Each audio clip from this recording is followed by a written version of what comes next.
Un grand merci à vous qui avez choisi de vous abonner pour visionner les vidéos en priorité. Votre soutien me touche énormément et m'encourage à continuer de partager du contenu de qualité. Je répondrai à vos commentaires en priorité, alors n'hésitez pas à me faire part de vos impressions ou de vos suggestions pour les prochaines vidéos. Merci encore pour votre confiance et votre engagement. Ce guide est destiné à vous aider à remplir les parties de la fiche de recueil de données en respectant la structure et le type d'information demandé. L'objectif est de dresser un portrait complet de la personne en prenant en compte son état physique, son environnement social, psychologique et ses besoins culturels et spirituels. Voici un exemple pour chaque rubrique. Le recueil de données commence par la présentation physique de la personne. Par son état civil, indiquez le nom, prénom, âge et sexe de la personne. Indiquez son indice de masse corporelle et son groupe ISO ressources pour la dépendance. Ensuite, citer les habitudes vestimentaires de la personne et décrire les types de vêtements que la personne porte habituellement. Notez également les appareillages et aides techniques qu'elle utilise. Notez les équipements utilisés par la personne, comme des lunettes, un appareil auditif ou des prothèses dentaires. Citez les handicaps de la personne, mentionnez ici tout handicap physique ou sensoriel. Voici un exemple sur la prochaine diapo.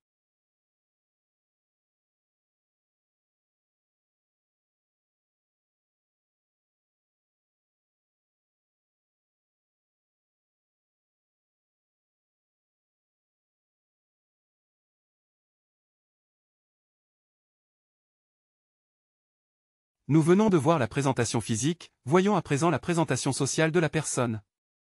Il faut commencer par indiquer le métier actuel ou passé, si la personne est à la retraite. Ensuite son environnement habituel, décrivez le lieu de vie, comme la ville, l'arrondissement, et le type d'habitat, appartement, maison ou résidence pour personnes âgées. Citez la langue parlée. Donnez des informations sur sa situation familiale, notez si la personne est mariée, célibataire, veuve, etc., et indiquez les membres de la famille proche. Notez la personne de confiance, personne à prévenir, identifiez les contacts d'urgence et leurs liens avec la personne. Mentionnez toute protection juridique, tutelle, curatelle et les aides sociales, exemple. APA, AH. Voici un exemple sur la prochaine diapo.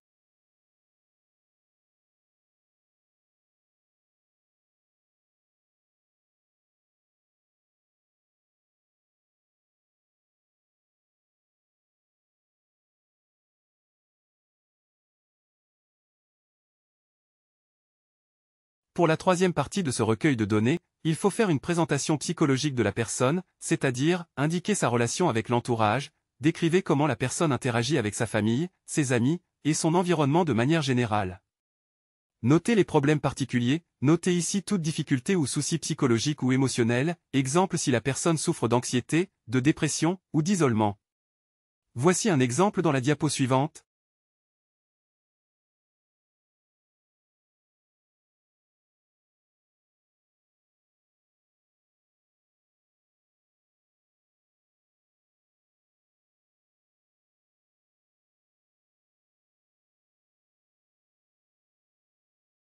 Pour cette quatrième partie du recueil de données, il faut faire une présentation culturelle et spirituelle de la personne.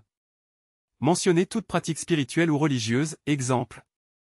Participation à des offices religieux, prières. Notez les passe-temps, activités, ou sujets qui intéressent la personne, lecture, jardinage, etc.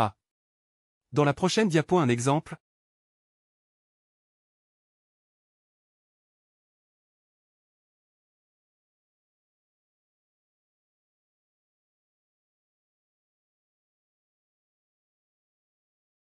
Dans cette rubrique pathologie et antécédents médicaux, précisez les pathologies actuelles de la personne, ainsi que ses antécédents médicaux.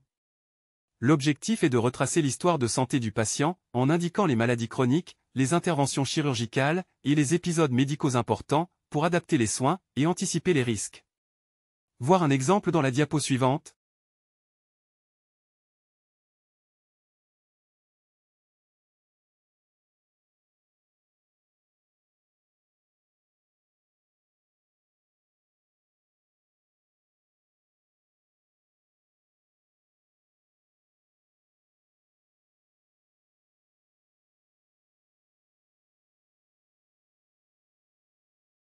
Pour la dernière rubrique, évaluation du degré d'autonomie est effectuée par le cadre de santé.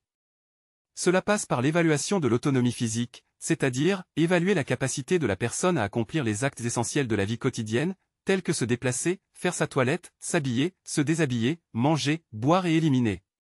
Cela passe aussi par l'évaluation de l'autonomie psychique, apprécier la capacité de la personne à prendre des décisions de manière autonome.